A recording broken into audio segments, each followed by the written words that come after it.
हम लोग स्टार्ट कर चुके थे कि many times we hear people are assets but people are not assets, only good people are assets, rest are और लायबिलिटी। एक किसान की कहानी सुनाता हूं मैं आपको। एक बहुत मेहनती किसान था। वो बहुत मेहनत से अपने खेत की रक्षा करता था, बीज बोता था, फसल उगाता था, उसको काटता था और पैसे कमाता था। बड़ा ईमानदार था अपने काम के अंदर। लेकिन अब उसका खेत बहुत बड़ा हो गया, पैसे उसने कमा लिए, तो आसपास का भी जमीन उसने खरीद लिया। अब उसको एक सपोर्ट सिस्टम का जरूरत पड़ा। अब उसको लगा मेरे से अकेले से नहीं होगा, तो मुझे कुछ ना कोई आदमी चाहिए जो मेरी सपोर्ट कर सकता हो। तो उसने इंटरव्यू लिया 2-4 लोगों का कि यार क्या तुम मेरे खेत में मेरी सपोर्ट करोगे, ये तुम्हारा सैलरी है। तो 4-5 लोगों से उसने सवाल पूछे कि तुमको एग्रीकल्चर के बारे में क्या नॉलेज है और तुम कैसे सपोर्ट कर सकते हो। तो सब लोगों ने उसको अलग अलग जवाब दिए। उसको किसी का जवाब समझ नहीं आया तो उसने सबको रिजेक्ट कर दिया। एक लड़के से उसने सवाल पूछा कि तुम क्या करोगे, कैसे करोगे।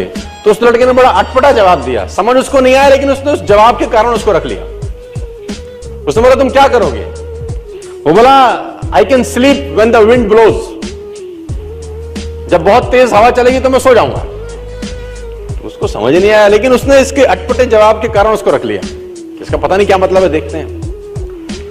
अब वो दोनों खेत की रक्षा करने लगे। बढ़िया फर्स्ट क्लास फसल होती थी, काटते थे।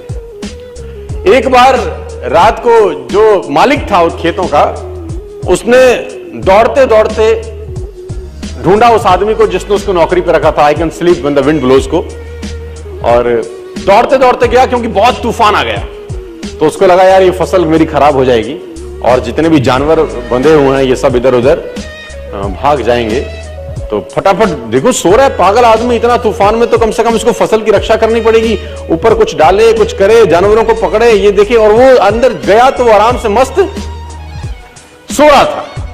उसने बोला उठ, तेरे को पता नहीं कि तेरी नौकरी क्या है। उसने बोला मैंने तो कहा ही था I can sleep when the wind blows. उसने कहा ये पागल बेवकूफ आदमी है, कहां मेरे पल्ले पड़ गया है, मैं खुद ही करता हूं, तो जब तक जागेगा तब तक काम हो जाएगा। वो फटाफट जाके देखा, उसने जितने उसके पशु थे वो फर्स्ट क्लास तरीके से उसने बांध के साइड पे ऑलरेडी रखे हुए थे। जितनी फसल थी उसकी बढ़िया तरीके से उसने चौकीदारी कर रखी थी कि कोई तकलीफ नहीं है। उसने बोला जाके सो जाओ, मैंने काम ऑलरेडी पहले से कर रखा है। I can sleep when the wind blows. उसको समझ में आया इसका मतलब बड़ा सिंपल ये था कि जब परेशानी आएगी तब काम करने की जरूरत नहीं है, काम हमेशा उससे पहले करके रख लेना चाहिए। तो ये जो अकाउंटेबिलिटी है ना यार, अकाउंटेबिलिटी बड़ी सिंपल है कि लोग काम तब चालू करते हैं जब तूफान आ जाता है ना। वो कहते हैं टेक अम्ब्रेला बिफोर रेन। आदमी को छाता हमेशा बारिश आने से पहले ले लेना चाहिए। मुझे आज भी याद है कि मैंने नया मर्सिडीज लिया 2012 के अंदर। मेरी गाड़ी का टायर पंचर हो गया। तो जैसे ही मैंने पंचर लगाने के लिए मर्सिडीज का पीछे टूल किट खोला तो मैंने देखा वहां पर व्हाइट ग्लव्स पड़े थे 2। मैंने बहुत सारी गाड़ियां चलाई, लेकिन मैंने पहली बार किसी गाड़ी में व्हाइट ग्लव्स देखे। यानी मर्सिडीज को ध्यान था कि अगर इसकी गाड़ी पंचर हो गई और इसने पंचर लगाने की कोशिश की तो इसके हाथ गंदे ना हो। ग्लव्स 50 रुपए के आते हैं, कोई भी गाड़ी रख सकती है, लेकिन रखती नहीं है। यही फर्क है मर्सिडीज में और बाकी सारी कंपनियों में। 50 रुपए के ग्लव्स आते हैं, किसी गाड़ी में नहीं आते।